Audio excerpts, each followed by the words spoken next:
ஆச்சி பாதாம் ட்ரிங்க். ஆச்சி பாதாம் ட்ரிங்க் ஒன்னு வாங்கினா ஒன்னு ஃப்ரீ.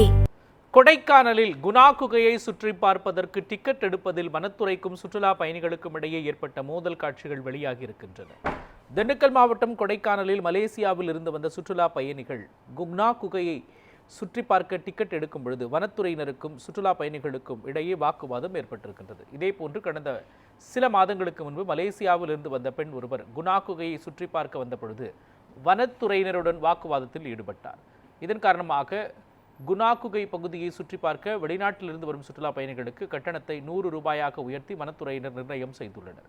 ஆனால் இந்த மாற்று கட்டணம் தொடர்பான அறிவிப்புகள் எதுவும் அப்பகுதியில் வைக்கப்படாததால் சுற்றுலா பயணிகள் வாக்குவாதம் செய்தனர். தற்பொழுது சுற்றுலா பயணிகள் மற்றும் வனத்துறையினர் வாக்குவாதத்தில் ஈடுபடும் காட்சிகள் வெளியாகி இருக்கின்றது.